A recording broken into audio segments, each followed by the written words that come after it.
ਸਤਿ ਸ਼੍ਰੀ ਅਕਾਲ। ਪੰਜਾਬੀ ਰੇਡੀਓ ਤੇ Punjabi TV USA ਵੇਖ ਸੁਣ ਰਹੇ ਸਾਰੇ ਸਰੋਤਿਆਂ ਦਾ ਬਹੁਤ-ਬਹੁਤ ਸਵਾਗਤ ਹੈ ਇਸ ਸਮੇਂ ਦੇ ਵਿਸ਼ੇਸ਼ ਪ੍ਰੋਗਰਾਮ ਖਬਰ ਤੇ ਨਜ਼ਰ ਦੇ ਵਿੱਚ। ਖਬਰ ਤੇ ਨਜ਼ਰ ਪ੍ਰੋਗਰਾਮ ਦੇ ਵਿੱਚ ਦੇਸ਼ ਵਿਦੇਸ਼ ਦੇ ਨਾਲ ਜੁੜੀਆਂ ਹੋਈਆਂ ਅਹਿਮ ਖਬਰਾਂ ਤੇ ਪਾਈਦਾ ਚਾਨਣਾ ਤੇ ਹਰ ਰੋਜ਼ ਦੀ ਤਰ੍ਹਾਂ ਖਬਰਾਂ ਦਾ ਵਿਸ਼ਲੇਸ਼ਣ ਕਰਨ ਦੇ ਲਈ ਸਾਡੇ ਨਾਲ ਸਾਥ ਹੁੰਦਾ ਹੈ ਸੀਨੀਅਰ ਪੱਤਰਕਾਰ ਮਿੰਟੂ ਗੁਰੂਸਰੀਆ ਜੀ ਦਾ। ਸਭ ਤੋਂ ਪਹਿਲਾਂ ਉਹਨਾਂ ਦਾ ਪ੍ਰੋਗਰਾਮ ਦੇ ਵਿੱਚ ਨਿੱਘਾ ਸਵਾਗਤ ਕਰਦੇ ਹਾਂ, ਫਿਰ ਰੁੱਖ ਖਬਰਾਂ ਦਾ ਕਰਾਂਗੇ। ਬਹੁਤ-ਬਹੁਤ ਸਵਾਗਤ ਹੈ ਜੀ।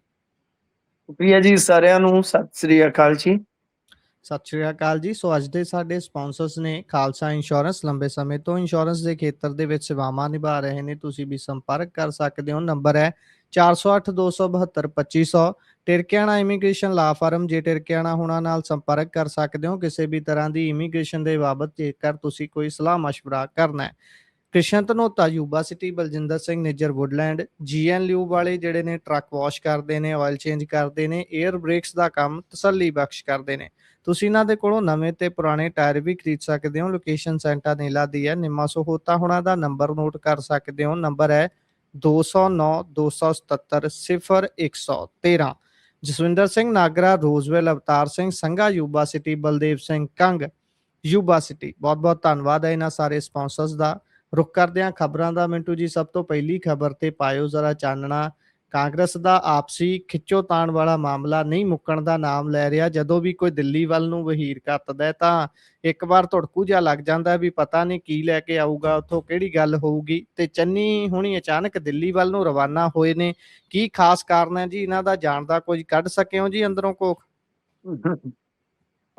ਦੇਖੋ ਗੁਰਪ੍ਰੀਤ, ਇਹਨਾਂ ਦਾ ਜਿਹੜਾ ਰੌਲਾ ਆ ਨਾ ਉਹ ਮੇਰੇ ਖਿਆਲ ਦੇ ਨਾਲ ਹਾਲੇ ਚੱਲੇਗਾ, ਹੋਰ ਚੱਲੇਗਾ, ਥੋੜਾ ਸਮਾਂ ਚੱਲੇਗਾ, ਉਸ ਉਪਰੰਤ ਹੀ ਨਿਬੇੜਾ ਹੋ ਜਾਏਗਾ। ਅੱਜ ਇੱਕ ਵੱਡੀ ਗੱਲ ਇਹ ਸੀਗੀ ਕਿ ਇਹਨਾਂ ਦੇ ਜਿਹੜੇ ਪੰਜਾਬ ਦੇ ਮਾਮਲਿਆਂ ਦੇ ਇੰਚਾਰਜ ਦੇ ਅਹੁਦੇ ਤੇ ਬੈਠੇ ਆ ਭੁਪੇਸ਼ ਸਿੰਘ ਬਘੇਲ, ਉਹ ਪੰਜਾਬ ਆਏ ਨੇ। ਹੁਣੇ ਹੀ ਉਹਨਾਂ ਨੇ ਮੇਰੇ ਖਿਆਲ ਦੇ ਨਾਲ ਆਪਣੀ ਮੀਟਿੰਗ ਖਤਮ ਕੀਤੀ ਆ, ਪ੍ਰੈਸ ਨੂੰ ਬਰੀਫ ਕਰ ਰਹੇ ਸਨ। ਰਾਜਾ ਵੜਿੰਗ ਵੀ ਉਹਨਾਂ ਦੇ ਸੰਗ ਸੀ। ਪਰ ਇਸ ਤੋਂ ਪਹਿਲਾਂ ਅੱਜ ਦੁਪਹਿਰ ਵੇਲੇ ਪਾੜਾ ਸਾਹਿਬ, ਰਜੀਆ ਸੁਲਤਾਨਾ, ਚੰਨੀ, ਤ੍ਰਿਪਤ ਰਜਿੰਦਰ ਸਿੰਘ ਬਾਜਵਾ, ਕਾਂਗੜ ਸਾਹਿਬ, ਯਾਨੀ ਇਸ ਤਰ੍ਹਾਂ ਕਿੱਕੀ ਢਿੱਲੋਂ, ਮਦਨ ਲਾਲ ਜਲਾਲਪੁਰ, ਇਹ ਸਾਰਿਆਂ ਨੇ ਇੱਕ ਗਰੁੱਪ ਫੋਟੋ ਸ਼ੇਅਰ ਕੀਤੀ। ਤੇ ਇਸ ਤੋਂ ਬਾਅਦ ਕੀ ਹੁੰਦਾ ਕਿ ਉਸ ਫੋਟੋ ਨੂੰ ਜੇ ਤੁਸੀਂ ਦੇਖੋਗੇ ਤਾਂ ਜਿਹੜੀ ਪੰਜਾਬ ਕਾਂਗਰਸ ਦਾ ਅਧਿਕਾਰਤ ਪੇਜ ਹੈ ਉਹ ਤੋਂ ਵੀ ਅਪਲੋਡ ਕੀਤਾ ਜਾਂਦਾ ਹੈ ਅਤੇ ਇਸ ਤੋਂ ਇਲਾਵਾ ਰਾਜਾ ਵੜਿੰਗ ਵੰਨਿਓ ਵੀ ਸ਼ੇਅਰ ਕੀਤਾ ਜਾਂਦਾ ਹੈ ਜੀ। ਉਹਦਾ ਥੀਮ ਹੈ, ਸਲੋਗਨ ਹੈ ਕਿ ਏਕੇ ਚ ਬਲ ਹੈ ਮਿਸ਼ਨ 2027। ਹੁਣ ਇਹਦੇ ਮਾਇਨੇ ਵੱਖਰੇ ਨਿਕਲਦੇ ਆ ਕਿ ਕੀ ਹਾਈ ਕਮਾਨ ਨੇ ਏਕਾ ਦਾ ਪ੍ਰਗਟਾਵਾ ਕਰਨ ਵਾਸਤੇ ਕਿਹਾ, ਤੇ ਜਾਂ ਫਿਰ ਜਿਵੇਂ ਮੀਡੀਆ ਦਾ ਇੱਕ ਹਿੱਸਾ ਅੱਜ ਕੱਲ ਕਾਂਗਰਸ ਦੇ ਉਲਟ ਲੱਗਾ ਹੋਇਆ ਹੈ, ਤੇ ਉਹ ਕਿਹਦੇ ਆਖੇ ਲੱਗ ਕੇ ਲੱਗਾ ਹੋਇਆ ਉਹ ਸਾਰਿਆਂ ਨੂੰ ਪਤਾ ਹੈ ਕਿ ਭਾਈ ਦੇਖੋ ਜੀ ਰਾਜਾ ਵੜਿੰਗ। ਅੱਜ ਬਹੁਤ ਵੱਡੇ ਪੱਤਰਕਾਰ ਨੇ ਇਹ ਖਬਰ ਜਿਹੜੀ ਹੈ ਤੁਸੀਂ ਦੇਖੋ ਕਿ ਛਾਇਆ ਕਰ ਦਿੱਤੀ, ਤੇ ਉਸ ਤੋਂ ਬਾਅਦ ਉਹਦਾ ਇੰਨਾ ਕ੍ਰਿਟਿਸਿਜ਼ਮ ਹੋਇਆ ਕਿ ਗੱਲ ਹੀ ਛੱਡ ਦਿਓ ਕਿ ਰਾਜਾ ਵੜਿੰਗ ਦੇ ਪ੍ਰੋਗਰਾਮਾਂ ਦਾ ਬਾਈਕਾਟ ਕਰ ਦਿੱਤਾ ਹੈ ਚੰਨੀ ਹੋਰਾਂ ਨੇ। ਮੈਂ ਕਮਾਲ ਮੰਨ ਗਿਆ, ਜਦ ਕਿ ਰਾਜਾ ਵੜਿੰਗ ਨੇ ਤੇ ਉਹਨਾਂ ਦੀ ਫੋਟੋ ਸ਼ੇਅਰ ਕਰ ਰੱਖੀ ਹੈ ਤੇ ਕੋਈ ਵੀ ਤਥਾਤਮਕ ਪੁਸ਼ਟੀ ਨਹੀਂ ਹੈ। ਤੁਸੀਂ ਮੈਨੂੰ ਦੱਸੋ ਕੋਈ ਪ੍ਰੈਸ ਰਿਲੀਜ਼, ਕੋਈ ਸਟੇਟਮੈਂਟ ਕੋਈ ਇਸ ਤਰ੍ਹਾਂ ਦੀ ਹੈ? ਕੋਈ ਬਾਈਕਾਟ ਉਦੋਂ ਹੀ ਬਾਈਕਾਟ ਹੁੰਦਾ ਨਾ ਜਦੋਂ ਜਨਤਕ ਤੌਰ ਤੇ ਉਹਦਾ ਐਲਾਨ ਹੁੰਦਾ ਜੀ। ਬਿਲਕੁਲ। ਇਹ ਮਤਲਬ ਕਿ ਇੱਕ ਘਟੀਆ ਕਿਸਮ ਦੀ ਪੱਤਰਕਾਰਤਾ, ਘਟੀਆ ਕਿਸਮ ਦਾ ਸਾਡਾ ਇਹ ਚੱਲ ਪਿਆ ਇੱਥੇ ਰਵੱਈਆ ਮੀਡੀਆ ਵਾਲਿਆਂ ਦਾ ਕਿ ਗੱਲ ਹੀ ਛੱਡ ਦਿਓ, ਕਿਉਂਕਿ ਜਿੰਨਾ ਕਾਂਗਰਸ ਨੂੰ ਡੈਮੇਜ ਕੀਤਾ ਜਾਏਗਾ ਉਹਨਾਂ ਫਾਇਦਾ ਕਿਸ ਨੂੰ ਹੋਣਾ? ਝਾੜੂ ਨੂੰ, ਆਮ ਆਦਮੀ ਪਾਰਟੀ ਨੂੰ। ਲਿਹਾਜ਼ਾ ਹੁਣ ਦੇਖੋ ਰਾਜਾ ਵੜਿੰਗ ਜਾਂ ਚਰਨਜੀਤ ਚੰਨੀ ਕੌਣ ਹੋਏਗਾ ਉਹ ਤਾਂ ਉਹਨਾਂ ਦਾ ਮੈਟਰ ਹੈ ਨਾ, ਉਹ ਤਾਂ ਉਹਨਾਂ ਦਾ ਮੈਟਰ ਆ, ਕੋਈ ਵੀ ਲੱਗ ਜਾਵੇ। ਪਰ ਮੇਰਾ ਇਹ ਮੰਨਣਾ ਕਿ ਰਾਜਾ ਅੱਜ ਵੀ ਫਾਇਦੇ ਦੇ ਵਿੱਚ ਆ। ਦੇਖੋ ਨਾ, ਰਾਜਾ ਵੜਿੰਗ ਨੇ ਕਿਹਾ ਕਿ ਲਾ ਦਿਓ ਜੀ, ਮੈਨੂੰ ਕੋਈ ਚੱਕਰ ਨਹੀਂ, ਮੈਂ ਤਾਂ ਬੈਠਾ ਵਾਂ ਜੀ। ਪਰ ਅੱਜ ਦੀ ਤਾਰੀਖ ਦੇ ਵਿੱਚ ਜੇ ਤੁਸੀਂ ਵੇਖੋਗੇ ਤਾਂ ਚੰਨੀ ਸਾਹਿਬ ਹੋਰੀ ਜਿਹੜੀ ਨਾਰਾਜ਼ਗੀ ਜਤਾ ਕੇ ਬੈਠੇ, ਤੇ ਉਹ ਨਾਰਾਜ਼ਗੀ ਹੈ ਕਿਸ ਨਾਲ ਜੀ? ਜਿਸ ਨੇ ਰਾਜਾ ਵੜਿੰਗ ਨੂੰ ਥਾਪਿਆ ਤਾਂ ਉਹ ਕੌਣ ਹੈ? ਰਾਹੁਲ ਗਾਂਧੀ ਜੀ। ਇਹਦਾ ਮਤਲਬ ਇਹ ਹੈ ਕਿ ਹਾਈ ਕਮਾਨ ਵਰਸਜ ਚੰਨੀ ਹੈ ਆਦਰਸ਼ ਨੇ, ਰਾਜਾ ਵੜਿੰਗ ਵਰਸਜ ਚੰਨੀ ਨਹੀਂ ਆਉਣਾ। ਬਿਲਕੁਲ। ਇਸ ਗੱਲ ਨੂੰ ਅਸੀਂ ਪਰਤ ਦੇ ਹੇਠੋਂ ਦੇਖੀਏ ਤਾਂ ਉਹ ਹੁਣ ਠੀਕ ਹੈ ਕਿ ਉਹਦਾ ਕੋਈ ਵਿਚਾਲੜਾ ਰਸਤਾ ਨਿਕਲਦਾ ਹੈ ਜਾਂ ਨਹੀਂ ਨਿਕਲਦਾ, ਉਹ ਆਪਾਂ ਇੰਤਜ਼ਾਰ ਕਰਦੇ ਹਾਂ। ਕੋਈ ਪਤਾ ਨਹੀਂ ਹੈ ਕਦੋਂ ਇਹਨਾਂ ਦੀ ਸਹਿਮਤੀ ਬਣ ਜਾਵੇ। ਤੇ ਦੂਜੇ ਪਾਸੇ ਜੇ ਤੁਸੀਂ ਵੇਖੋਗੇ ਚਰਨਜੀਤ ਚੰਨੀ ਹੋਰਾਂ ਦੀ ਜਿਹੜੀ ਖਬਰ ਆਈ ਆ ਕਿ ਜਦੋਂ ਬਘੇਲ ਸਾਹਿਬ ਇੱਥੇ ਪੰਜਾਬ ਆ ਰਹੇ ਸਨ ਉਹ ਦਿੱਲੀ ਚਲੇ ਗਏ। ਹੁਣ ਦਿੱਲੀ ਜੀ ਚਲੇ ਗਏ ਤਾਂ ਫਿਰ ਗੱਲ ਕੀ ਹੋਈ? ਹੁਣ ਤੁਸੀਂ ਵੇਖੋ, ਮੈਨੂੰ ਦੱਸੋ ਕਿ ਜੇ ਕੋਈ ਮੌਜੂਦਾ ਪ੍ਰਧਾਨ ਦਾ ਬਾਈਕਾਟ ਕਰੇਗਾ ਇਸ ਤਰ੍ਹਾਂ, ਕੀ ਹਾਈ ਕਮਾਨ ਉਹਨੂੰ ਮੂੰਹ ਲਾ ਲੂਗੀ? ਤੋ ਇਸ ਕਰਕੇ ਮਤਲਬ ਕਿ ਸਾਨੂੰ ਥੋੜਾ ਜਿਹਾ ਵੇਖਣਾ ਪਏਗਾ। ਹਾਂ, ਡਰਾਮਾ ਤਾਂ ਇਹਨਾਂ ਦਾ ਪੂਰਾ ਹੈ, ਇਹਦੇ 'ਚ ਕੋਈ ਸ਼ੱਕ ਨਹੀਂ, ਇਹਦੇ 'ਚ ਕੋਈ ਦੋ ਰਾਏ ਨਹੀਂ। ਚੰਨੀ ਸਾਹਿਬ ਨੂੰ ਉੱਥੇ ਕਿਉਂ ਸੱਦਿਆ ਗਿਆ? ਉਹਦਾ ਕਾਰਨ ਇਹੋ ਆ ਕਿ ਚਰਨਜੀਤ ਚੰਨੀ ਜੇ ਟਿਕ ਜਾਣਗੇ ਤਾਂ ਸਾਰਾ ਕੁਝ ਓਕੇ ਆ। ਤਾਂ ਬਿਲਕੁਲ ਚਰਨਜੀਤ ਚੰਨੀ ਨੂੰ ਸਮਝਾਇਆ ਜਾਏਗਾ ਮੇਰੇ ਖਿਆਲ ਦੇ ਨਾਲ, ਹੋ ਸਕਦਾ ਉਹਨਾਂ ਦਾ ਮਸਲਾ ਹੱਲ ਹੋ ਜਾਵੇ। ਹੋ ਸਕਦਾ ਉਹਨਾਂ ਦਾ ਮਸਲਾ ਹੱਲ ਹੋ ਜਾਵੇ, ਕੋਈ ਵੱਡੀ ਗੱਲ ਨਹੀਂ ਹੈ। ਥੋੜੀ ਬਹੁਤੀ ਐਡਜਸਟਮੈਂਟ ਹੈਗੀ ਆ ਗੁਰਪ੍ਰੀਤ, ਜੇ ਹੋ ਗਈ ਤਾਂ ਮੇਰੇ ਖਿਆਲ ਦੇ ਨਾਲ ਇਹਨਾਂ ਦਾ ਮਸਲਾ ਹੱਲ ਹੋ ਜਾਏਗਾ। ਲਿਹਾਜ਼ਾ ਰਾਜਾ ਵੜਿੰਗ ਨਾਪ ਤੋਲ ਕੇ ਬੋਲ ਰਹੇ ਆ ਉਹਨਾਂ ਨੇ, ਤੇ ਅੱਜ ਮੀਡੀਆ ਨੂੰ ਵੀ ਟਕੋਰ ਕੀਤੀ। ਉਹਨਾਂ ਕਿਹਾ ਚਲੋ ਇੰਨੇ ਬਹਾਨੇ ਸਾਨੂੰ ਤੁਸੀਂ ਵਿਖਾਉਣਾ ਤੇ ਸ਼ੁਰੂ ਕੀਤਾ, ਤੁਸੀਂ ਤਾਂ ਸਾਨੂੰ ਗਾਇਬ ਜੀ ਹੀ ਕਰ ਦਿੱਤਾ ਸੀ, ਜਿਵੇਂ ਅਸੀਂ ਜੀ ਪੰਜਾਬ 'ਚ ਹੁੰਦੇ ਹੀ ਨਹੀਂ ਆ ਕਿ ਘੱਟੋ ਘੱਟ ਸਾਡੀ ਲੜਾਈ ਤਾਂ ਤੁਸੀਂ ਦਿਖਾ ਰਹੇ ਹੋ। ਤਾਂ ਉਹਨਾਂ ਨੇ ਹੂੰ ਕਿਹਾ ਕਿ ਮੈਂ ਤਾਂ ਖੁਦ ਚੰਨੀ ਸਾਹਿਬ ਨਾਲ ਗੱਲ ਕੀਤੀ, ਉਹ ਮੇਰੇ ਵੱਡੇ ਭਰਾ ਨੇ, ਮੇਰੇ ਜੀ ਵੱਡੇ ਭਰਾ ਨੇ। ਤਾਂ ਮਤਲਬ ਇਹ ਕਾਂਗਰਸ ਦਾ ਇਸ ਵੇਲੇ ਹਾਲ ਹੈ ਕਿ ਫਿਲਹਾਲ ਤੇ ਕੋਈ ਨਵੇੜਾ ਨਹੀਂ ਆਪਾਂ ਕਹਿ ਸਕਦੇ। ਝਗੜਾ ਝੇੜਾ ਹੈ, ਇਹਦੇ 'ਚ ਕੋਈ ਸ਼ੱਕ ਨਹੀਂ, ਕੋਈ ਦੋ ਰਾਏ ਨਹੀਂ ਹੈ, ਪਰ ਇਹ ਨਿਬੜ ਵੀ ਸਕਦਾ, ਪੋਸੀਬਿਲਿਟੀ ਹੈ, ਸੰਭਾਵਨਾ ਹੈ। ਤੋ ਦੇਖਦੇ ਹਾਂ ਹੁਣ।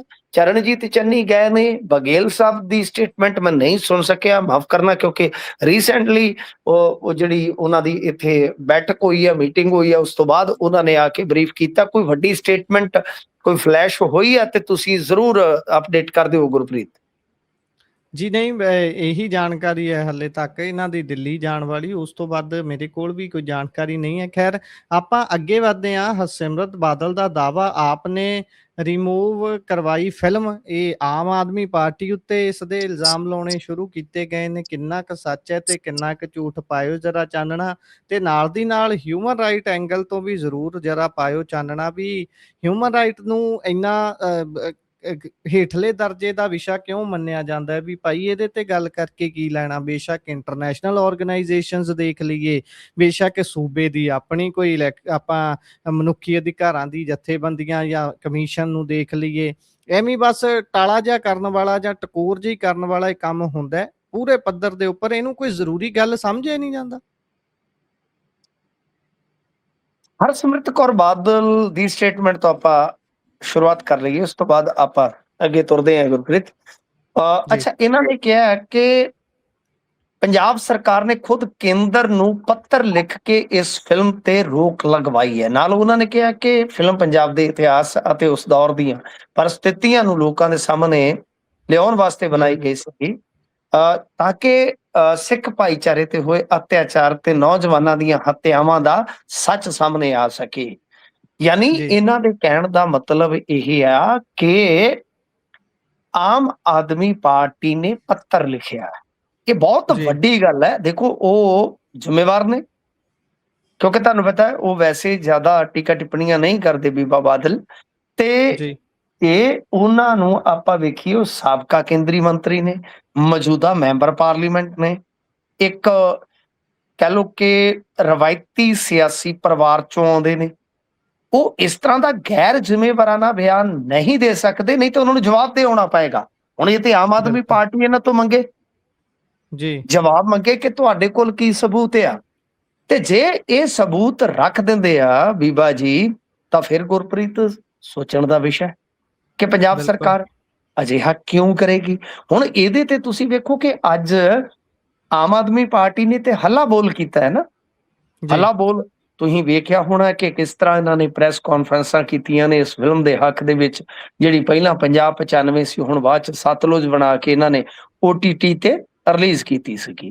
ਹੁਣ ਜੇ ਆਪਾਂ ਇੱਕ ਸੰਭਾਵੀ ਸੱਚ ਦੀ ਗੱਲ ਕਰਦੇ ਹਾਂ, ਮੰਨ ਲਓ ਕੱਲ ਨੂੰ ਐਸਾ ਕੋਈ ਸੱਚ ਸਥਾਪਿਤ ਹੋ ਜਾਂਦਾ ਗੁਰਪ੍ਰੀਤ, ਤਾਂ ਫਿਰ ਮੇਰੇ ਖਿਆਲ ਦੇ ਨਾਲ ਮੇਰੇ ਕੋਲ ਜਿਹੜੀ ਇੱਕ ਸ਼ੱਕ ਦੀ ਗੁੰਜਾਇਸ਼ ਬਚਦੀ ਹੈ ਉਹ ਇਹ ਆ ਕਿ ਜੇਕਰ ਪੰਜਾਬ ਸਰਕਾਰ ਨੇ ਅਜਿਹਾ ਪੱਤਰ ਲਿਖਿਆ, ਹਾਲਾਂਕਿ ਮੈਂ ਬੀਬਾ ਬਾਦਲ ਦੇ ਬਿਆਨ ਤੇ ਗੱਲ ਕਰ ਰਿਹਾ ਤੇ ਇੱਕ ਜੀ ਸੰਭਾਵੀ ਸੱਚ ਤੇ ਗੱਲ ਕਰ ਰਿਹਾ, ਕਿ ਇਨ ਕੇਸ ਜੇ ਅਜਿਹਾ ਹੈ ਤਾਂ ਫਿਰ ਇਹਦੇ ਚ ਸਰਕਾਰ ਨੂੰ ਕੀ ਤਕਲੀਫ ਆ?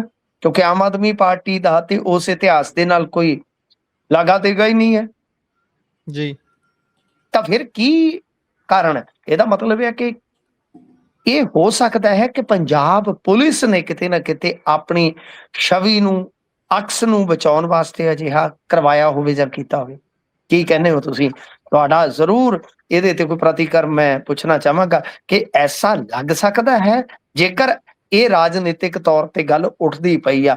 ਮੈਂ ਇਹਦੇ ਤੇ ਤੁਹਾਡੀ ਰਾਏ ਬਾਅਦ ਚ ਲਊਂਗਾ, ਪਰ ਇਹ ਇੱਕ ਮੇਰਾ ਸ਼ੱਕ ਹੈ ਕਿ ਜੇਕਰ ਅਜਿਹਾ ਹੋਇਆ ਤਾਂ ਫਿਰ ਉਹ ਪੰਜਾਬ ਪੁਲਿਸ ਦੇ ਐਂਗਲ ਤੋਂ ਤਾਂ ਸੋਚਿਆ ਜਾ ਸਕਦਾ ਹੈ।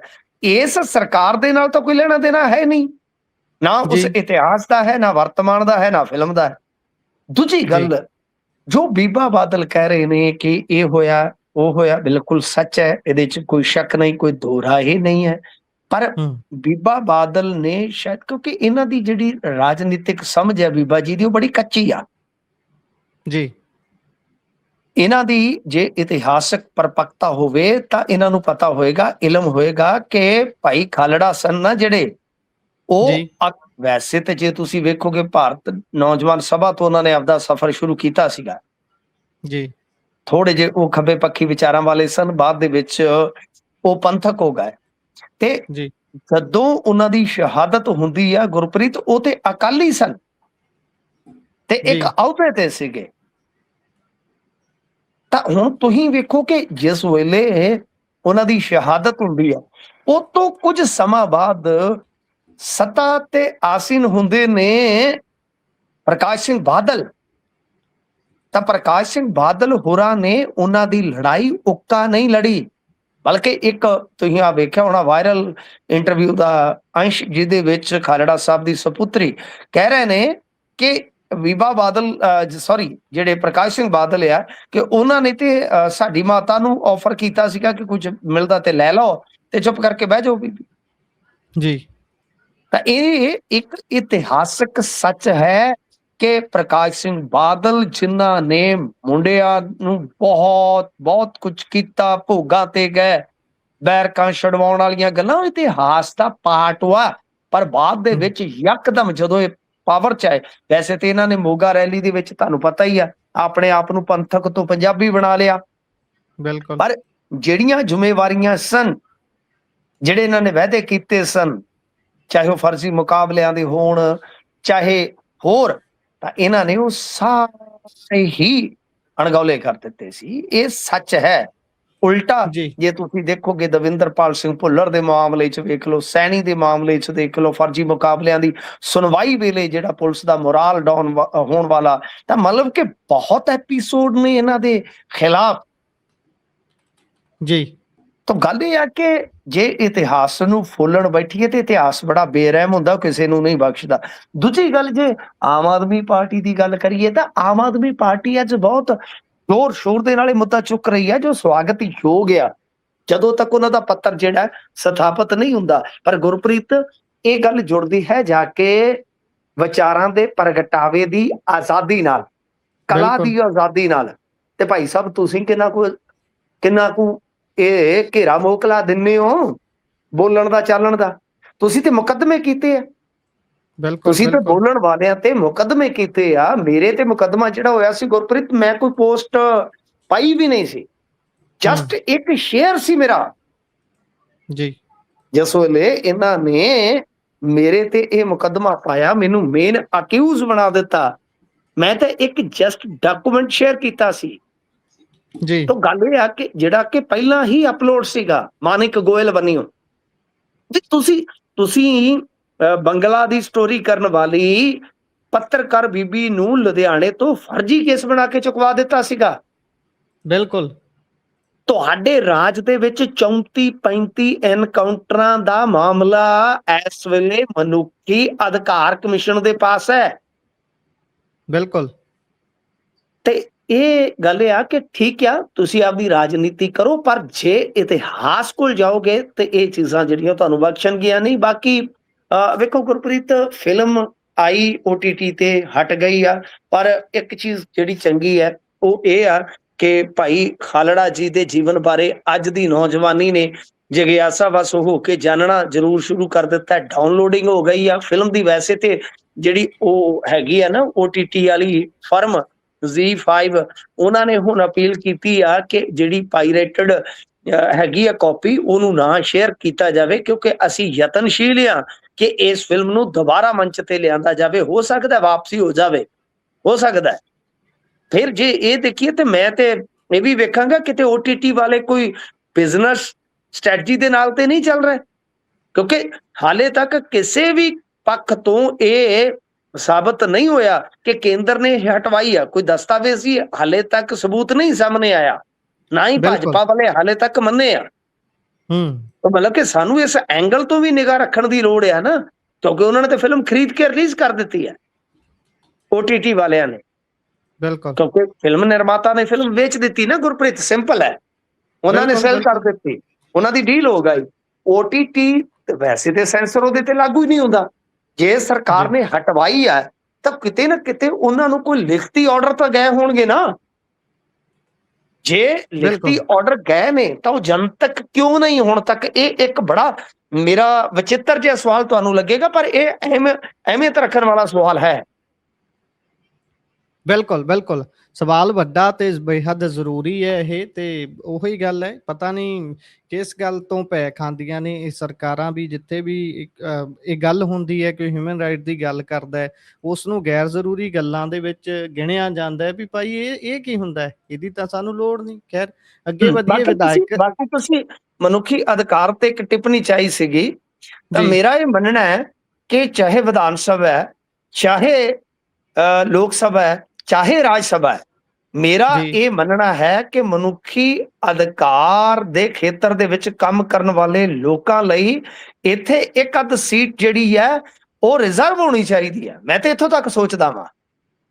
ਬਿਲਕੁਲ ਹੋ ਸਕਦਾ ਹੈ, ਹੋਣਾ ਵੀ ਚਾਹੀਦਾ ਹੈ ਇਸ ਤਰੀਕੇ ਦਾ। ਖੈਰ ਇਸ ਤੋਂ ਜੇਕਰ ਆਪਾਂ ਅੱਗੇ ਵਧੀਏ ਤਾਂ ਗੱਲ ਕਰਦੇ ਹਾਂ ਵਿਧਾਇਕ ਦੇ ਗਨਮੈਨਾਂ ਤੇ ਦੋਸ਼ ਲੱਗੇ ਨੇ ਜੀ। ਕੀ ਨੇ ਦੋਸ਼ ਤੇ ਕਿਹੜਾ ਵਿਧਾਇਕ ਹੈ ਜਿਹਦੇ ਗਨਮੈਨਾਂ ਤੇ ਦੋਸ਼ ਲੱਗੇ ਨੇ?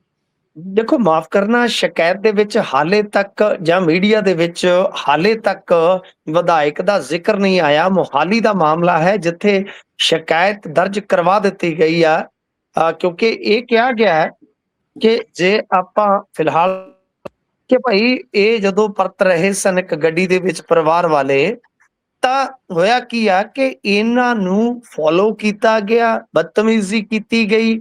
ਇਹਨਾਂ ਨੇ ਫਿਰ ਗੱਡੀ ਭਜਾਈ, ਆਪਦਾ ਬਚਾਅ ਕੀਤਾ ਹੈ।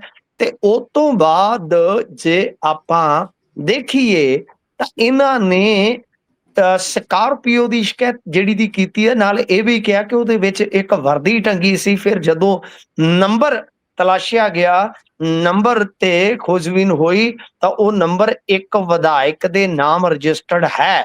ਨਾਮ ਮੈਂ ਜਿਵੇਂ ਕਹਾਂ ਕਿ ਬਈ ਮੀਡੀਆ 'ਚ ਨਹੀਂ ਛਪਿਆ, ਮੀਡੀਆ 'ਚ ਜਸਟ ਇਹੋ ਖਬਰ ਛਪੀ ਹੈ ਮੋਹਾਲੀ ਤੋਂ ਕਿ ਸੈਕਟਰ 68 ਦੀ ਇਹ ਘਟਨਾ ਹੈ। ਉੱਥੇ ਨਾ ਇੱਕ ਸ੍ਰੀ ਗੁਰੂ ਹਰਸਹਾਏ ਸੁਸਾਇਟੀ ਹੈ, ਉਹਦੇ ਵਿੱਚ ਕਿਤੇ ਨਾ ਕਿਤੇ ਇਹ ਸਾਰਾ ਕੁਝ ਜਿਹੜਾ ਹੈ ਉਹ ਹੋਇਆ। ਤਾਂ ਫਿਲਹਾਲ ਗੱਲ ਇਹ ਆ ਕਿ ਜੇ ਆਪਾਂ ਦੇਖੀਏ, ਜਿਵੇਂ ਮਤਲਬ ਕਿ ਇੱਕ ਨੌਜਵਾਨ ਕੁੜੀ ਉਹਦੇ ਪਿੱਛੇ ਪਏ ਆ, ਬਹੁਤ ਬਦਤਮੀਜ਼ੀ ਤਕੜੀ ਹੋਈ ਆ। ਹੁਣ ਗੱਲ ਇਹ ਆ ਕਿ ਇਹਨਾਂ ਨੇ ਕਾਫੀ ਜ਼ਿਆਦਾ ਦੇਰ ਤੱਕ ਫੋਲੋ ਕੀਤਾ, ਰਿਕਾਰਡਿੰਗ ਵਗੈਰਾ ਵੀ ਨਿਕਲੀ ਆ।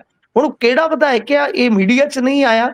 ਆਪਾਂ ਆਪਣੇ ਪੱਧਰ ਤੇ ਯਤਨ ਜ਼ਰੂਰ ਕਰਾਂਗੇ, ਕੱਲ ਤੱਕ ਕੋਸ਼ਿਸ਼ ਕੀਤੀ ਜਾਊਗੀ ਕਿ ਜੇ ਪਤਾ ਲੱਗ ਜਾਵੇ ਅੰਦਰ ਖਾਤੇ ਤੇ ਫਿਰ ਉਸ ਵਿਧਾਇਕ ਦਾ ਵਰਜ਼ਨ ਲੈ ਕੇ ਆਪਾਂ ਪੁਸ਼ਟੀ ਕਰ ਸਕਦੇ ਹਾਂ ਕਿਸੇ ਪੱਖ ਤੋਂ। ਪਰ ਇਹ ਬਹੁਤ ਜ਼ਿਆਦਾ ਗਲਤ ਗੱਲ ਹੈ, ਬਹੁਤ ਜ਼ਿਆਦਾ ਗਲਤ ਗੱਲ ਹੈ, ਕਿਉਂਕਿ ਜਿਹੜੇ ਆਮ ਤੌਰ ਤੇ ਲੀਡਰਾਂ ਦੇ ਨਾਲ, VIPs ਦੇ ਨਾਲ ਗਨਮੈਨ ਇਤਿਆਦੀ ਹੁੰਦੇ ਨੇ ਨਾ ਗੁਰਪ੍ਰੀਤ, ਉਹ ਬੜੇ ਚੁਣ ਕੇ ਲੈ ਹੁੰਦੇ ਆ, ਇਹਨਾਂ ਨੇ ਚੁਣ ਕੇ ਲੈ ਹੁੰਦੇ ਆ। ਤੇ ਜੇ ਇਸ ਤਰ੍ਹਾਂ ਦੀ ਗਲਤੀ ਹੋਈ ਆ ਤਾਂ ਮੇਰੇ ਖਿਆਲ ਨਾਲ ਬਹੁਤ ਵੱਡੀ ਗੱਲ ਹੈ। ਤੇ ਦੂਜੀ ਗੱਲ ਇਹ ਆ ਕਿ ਇਹਨਾਂ ਨੂੰ ਚਾਹੀਦਾ ਸੀਗਾ ਕਿ ਕੰਪਲੇਂਟ ਤੇ ਕੀਤੀ ਹੈ, ਚਲੋ ਕੁਇਕਲੀ ਐਕਸ਼ਨ ਜੇਕਰ ਹੋ ਜਾਂਦਾ ਤਾਂ ਉਹਨਾਂ ਦਾ ਮਲਾਜਾ ਵਗੈਰਾ ਕਰਵਾਇਆ ਜਾਂਦਾ ਕਿ ਕੀ ਉਹਨਾਂ ਨੇ ਡਰਿੰਕ ਤਾਂ ਨਹੀਂ ਸੀ ਕੀਤੀ।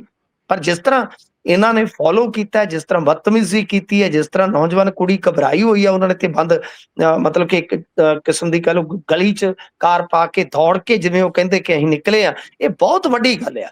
ਤਾਂ ਦੇਖਦੇ ਆ ਕੀ ਕੱਲ ਤੱਕ ਕੋਈ ਗੱਲ ਸਾਫ਼ ਹੁੰਦੀ ਹੈ, ਨਹੀਂ ਤਾਂ ਫਿਰ ਆਪਾਂ ਯਤਨ ਜ਼ਰੂਰ ਕਰਾਂਗੇ। ਪਰ ਜੋ ਵੀ ਵਿਧਾਇਕ ਹੈ ਜੇ ਉਹਦੇ ਨਾਮ ਤੇ ਗੱਡੀ ਆ, ਜੇ ਉਹਦੇ ਗਨਮੈਨ ਨੇ ਜਾਂ ਉਹਦੀ ਜੀ ਗੱਡੀ ਇਸਤੇਮਾਲ ਹੋਈ ਆ, ਤਾਂ ਉਹਨੂੰ ਜ਼ਿੰਮੇਵਾਰੀ ਲੈਂਦਿਆਂ ਅੱਗੇ ਆਉਣਾ ਚਾਹੀਦਾ ਤੇ ਸਾਰੀ ਸਥਿਤੀ ਸਾਫ਼ ਕਰਨੀ ਚਾਹੀਦੀ ਹੈ ਗੁਰਪ੍ਰੀਤ। ਬਿਲਕੁਲ ਸਥਿਤੀ ਵੀ ਸਾਫ਼ ਕਰਨੀ ਚਾਹੀਦੀ ਹੈ ਤੇ ਇਹੋ ਜਿਹੇ ਬੰਦਿਆਂ ਦਾ ਦਿਮਾਗ ਵੀ ਬਿਲਕੁਲ ਜ਼ਰੂਰ ਸਾਫ਼ ਹੋਣਾ ਚਾਹੀਦਾ ਹੈ। ਅੱਗੇ ਵਧੀਏ ਤਾਂ ਡੀਏ ਤੇ ਹੁਣ ਹੋਇਆ ਜੀ, ਹੋਵੇਗੀ ਕੱਲ ਨੂੰ ਸੁਣਵਾਈ ਹੋਊਗੀ। ਕੀ ਲੱਗਦਾ ਸਰਕਾਰ ਇੱਧਰ ਵੀ ਪਾਊਗੀ ਕੋਈ ਖਾਤੇ 'ਚ, ਉਧਰ ਤਾਂ ਪਾਤੇ ਦੂਜੇ ਪਾਸੇ। ਗੁਰਪ੍ਰੀਤ, ਹਾਲੇ ਤੱਕ ਦੇਖੋ ਸਰਕਾਰ ਨੇ ਇਸ ਚੀਜ਼ ਤੋਂ ਬਚਣ ਵਾਸਤੇ ਉਪਾਅ ਪਹਿਲਾਂ ਹੀ ਕੀਤੇ ਹੋਏ ਨੇ ਕਿ ਸਿੰਗਲ ਬੈਂਚ ਦਾ ਫੈਸਲਾ ਸੀਗਾ ਜਿਸ ਨੂੰ ਡਬਲ ਬੈਂਚ ਦੇ ਕੋਲ ਇਹਨਾਂ ਨੇ ਚੈਲੰਜ ਕਰ ਦਿੱਤਾ ਆਲਰੇਡੀ। ਹੁਣ ਡਬਲ ਬੈਂਚ ਦੇ ਕੋਲ ਮਾਮਲਾ ਹੈ, ਸਿੰਗਲ ਬੈਂਚ ਨੇ ਤਾਂ ਪਿਛਲੀ ਸੁਣਵਾਈ ਤੇ ਵੀ ਕਿਹਾ ਸੀਗਾ ਕਿ ਅਸੀਂ ਤੁਹਾਡੇ ਖਿਲਾਫ ਹੁਕਮ ਜਾਰੀ ਕਰ ਸਕਦੇ ਸੀ, ਪਰ ਕਿਉਂਕਿ ਤੁਸੀਂ ਡਬਲ ਬੈਂਚ ਦੇ ਕੋਲ ਚਲੇ ਗਏ ਹੋ ਤਾਂ ਲਿਹਾਜ਼ਾ ਅਸੀਂ ਉਸ ਚੀਜ਼ ਨੂੰ ਰੋਕ ਰਹੇ ਹਾਂ।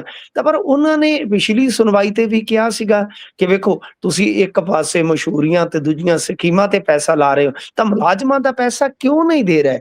ਤੇ ਮੁਲਾਜ਼ਮ ਵੀ ਜਿੱਦਣ ਸੁਣਵਾਈ ਹੁੰਦੀ ਆ ਨਾ ਗੁਰਪ੍ਰੀਤ, ਅੱਖਾਂ ਗੱਡ ਲੈਂਦੇ ਨੇ ਕਿ ਲਓ ਜੀ ਅੱਜ ਕੋਈ ਨਾ ਕੋਈ ਫੈਸਲਾ ਸਾਡੇ ਹੱਕ 'ਚ ਆ ਜਾਏਗਾ, ਅੱਜ ਸਾਡਾ ਡੁੱਬਿਆ ਪੈਸਾ ਤਰ ਜਾਏਗਾ। ਪਰ ਸੁਣਵਾਈ ਤੇ ਸੁਣਵਾਈ, ਸੁਣਵਾਈ ਤੇ ਸੁਣਵਾਈ ਲਗਾਤਾਰ ਪੈ ਰਹੀ ਆ। ਤਾਰੀਖ ਪੇ ਤਾਰੀਖ, ਤਾਰੀਖ ਪੇ ਤਾਰੀਖ ਵਾਲਾ ਹਿਸਾਬ ਕਿਤਾਬ ਹੋਣ ਡਿਆ।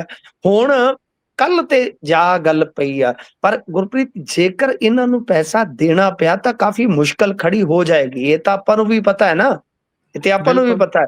ਜੇ ਡੀਏ ਦੀਆਂ 2 ਕਿਸ਼ਤਾਂ ਵੀ ਇਹਨਾਂ ਨੂੰ ਮੰਨ ਲਓ 6 ਮਹੀਨੇ ਆਪਾਂ ਮੰਨ ਕੇ ਚੱਲੀਏ, ਇੱਕ ਛੋਟੀ ਜਿਹੀ ਵਕਤ ਦੀ ਮਿਆਦ ਤੈਅ ਕਰ ਲਈਏ ਕਿ ਜੇਕਰ 6 ਮਹੀਨਿਆਂ ਦੇ ਵਕਫੇ ਦੇ ਅੰਦਰ ਅੰਦਰ ਵੀ ਇਹਨਾਂ ਨੂੰ 2 ਕਿਸ਼ਤਾਂ ਅਦਾ ਕਰਨੀਆਂ ਪਈਆਂ ਤਾਂ ਬਜਟ ਗੜਬੜਾ ਜਾਏਗਾ।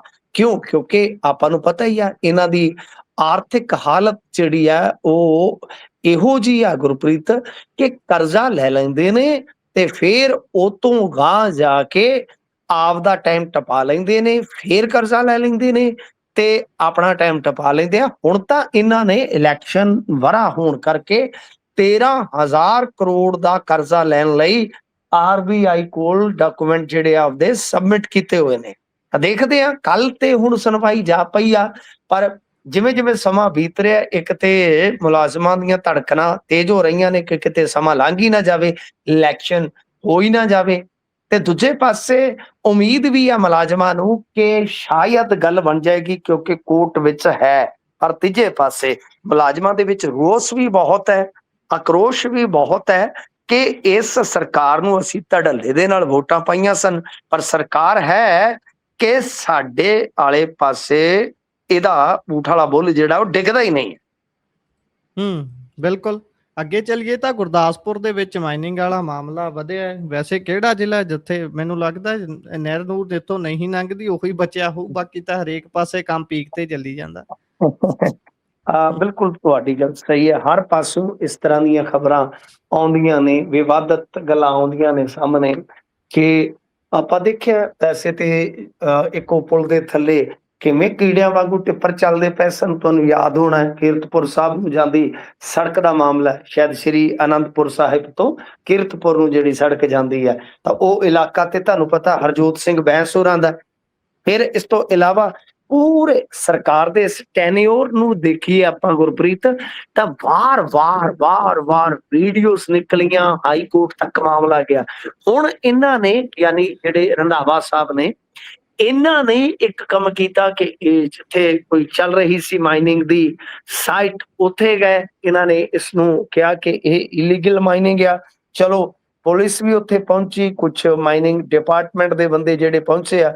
ਪੁਲਿਸ ਦਾ ਹੁਣ ਕਹਿਣਾ ਕਿ ਨਹੀਂ ਗੁਰਦਾਸਪੁਰ ਵਾਲੀ ਸਾਈਡ ਤੇ ਜੀ ਮਾਈਨਿੰਗ ਤੇ ਨਾ ਬਾਬਾ ਨਾ, ਕਦੇ ਹੋ ਹੀ ਨਹੀਂ ਸਕਦਾ, ਨਹੀਂ ਇਹ ਹੋ ਨਹੀਂ ਸਕਦਾ ਕਿ ਤੇਰੀ ਯਾਦ ਨਾ ਆਏ ਕਿ ਬਈ ਇੱਥੇ ਮਾਈਨਿੰਗ ਨਹੀਂ ਹੋ ਹੀ ਨਹੀਂ ਸਕਦਾ।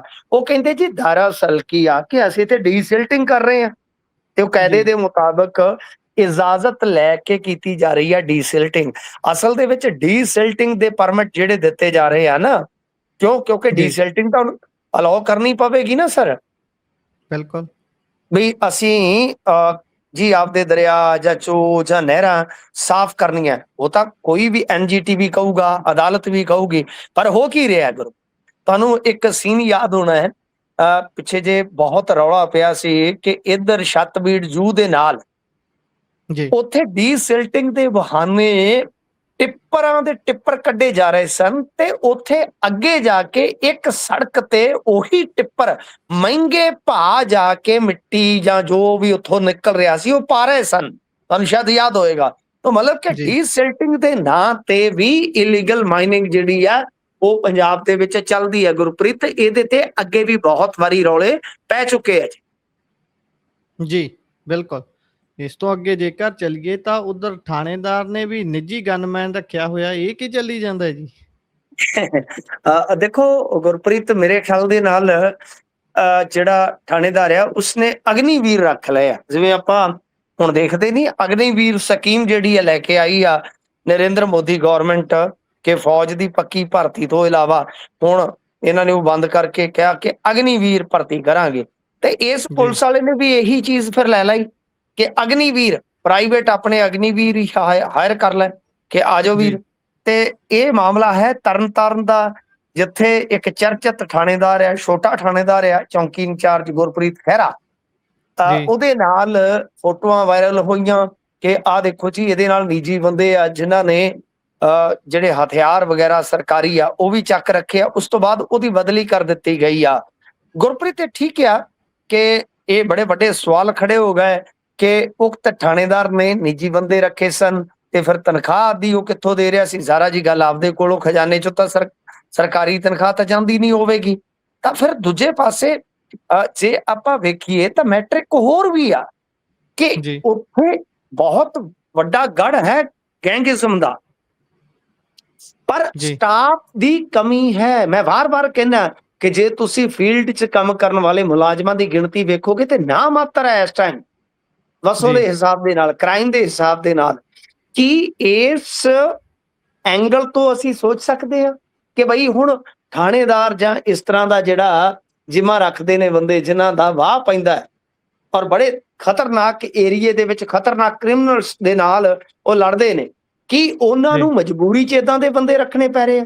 ਤੇ ਜੇ ਇਦਾਂ ਦੇ ਬੰਦੇ 2-4 ਰੱਖਣੇ ਪੈ ਰਹੇ ਆ ਤਾਂ ਫਿਰ ਇਹਦਾ ਮਤਲਬ ਹੈ ਕਿ ਜਿਹੜਾ ਉਹਨਾਂ ਦਾ ਸੈਲਰੀ ਪੈਕੇਜ ਹੈ ਉਹਨਾਂ ਨੂੰ ਕੱਢਣਾ ਪੈਂਦਾ ਹੋਏਗਾ ਅੱਡ ਤੋਂ ਜੀ। ਤੇ ਦੂਜੀ ਗੱਲ ਇਹ ਹੈ ਕਿ ਗੁਰਪ੍ਰੀਤ, ਮੈਨੂੰ ਯਾਦ ਆਇਆ ਮੈਂ ਕਈ ਸਾਲ ਪਹਿਲਾਂ ਇੱਕ CIA ਸਟਾਫ ਦੇ ਵਿੱਚ ਗਿਆ ਸਾਂ। ਬਾਅਦ ਦੇ ਵਿੱਚ ਉਹ ਬੜਾ ਚਰਚਿਤ ਇੰਸਪੈਕਟਰ ਸੀ, ਬਾਅਦ ਦੇ ਵਿੱਚ ਤਾਂ ਉਹ ਸ਼ਾਇਦ ਰਿਟਾਇਰ ਹੋ ਗਿਆ। ਉਸ ਵੇਲੇ ਵੀ ਉਹਦੇ ਨਾਲ ਮੈਂ 2-3 ਮੁੰਡੇ ਦੇਖੇ ਸਨ ਕਈ ਸਾਲ ਪਹਿਲਾਂ, ਤੇ ਉਹਨਾਂ ਦੇ ਕੋਲ ਹਥਿਆਰ ਸੀਗੇ। ਮੈਂ ਇੱਕ ਸੀਨੀਅਰ ਜਰਨਲਿਸਟ ਦੇ ਨਾਲ ਗਿਆ ਸਾਂ ਤੇ ਮੈਨੂੰ ਇਹਨਾਂ ਨਹੀਂ ਸੀ ਪਤਾ। ਤਾਂ ਜਦੋਂ ਅਸੀਂ ਬਾਹਰ ਆ ਗਏ ਤਾਂ ਉਸਨੇ ਦੱਸਿਆ ਸੀ ਕਿ ਇਹ ਇਨਸਪੈਕਟਰ ਅੰਡਰ ਥ੍ਰੈਟ ਹੈ ਤੇ ਇਹਦੇ ਨਾਲ ਹਰ ਟਾਈਮ ਆਪਣੇ ਬੰਦੇ ਜਿਹੜੇ ਆ ਉਹ ਹਥਿਆਰਾਂ ਨਾਲ ਲੈਸ ਰਹਿੰਦੇ ਆ। ਇਹਦਾ ਮਤਲਬ ਇਹ ਆ ਕਿ ਇਹ ਕੋਈ ਇੱਕ ਥਾਂ ਦੀ ਘਟਨਾ ਨਹੀਂ ਹੋ ਸਕਦੀ। ਇਹ ਕਹਿ ਲਈਏ ਕਿ ਮਹਿਕਮੇ ਦੇ ਵਿੱਚ ਕਾਫੀ ਡੂੰਘਾਈ 'ਚ ਜਾ ਕੇ ਦੇਖੀਏ ਤਾਂ ਇਹ ਬਹੁਤਾਤ ਦੇ ਵਿੱਚ ਵੀ ਹੋ ਸਕਦੇ ਆ ਜਾਂ ਹੋਰ ਗਿਣਤੀ ਵੀ ਇਹਨਾਂ ਦੀ ਵਧੇਰੇ ਹੋ ਸਕਦੀ ਹੈ। ਜੀ, ਇਸੇ ਦੇ ਨਾਲ ਪ੍ਰੋਗਰਾਮ ਦਾ ਸਮਾਂ ਇੱਥੇ ਸਮਾਪਤ ਹੁੰਦਾ ਹੈ। ਤੁਸੀਂ ਜੁੜੇ ਜਾਣਕਾਰੀਆਂ ਸਾਂਝੀਆਂ ਕੀਤੀਆਂ, ਬਹੁਤ ਬਹੁਤ ਧੰਨਵਾਦ ਜੀ। ਧੰਨਵਾਦ।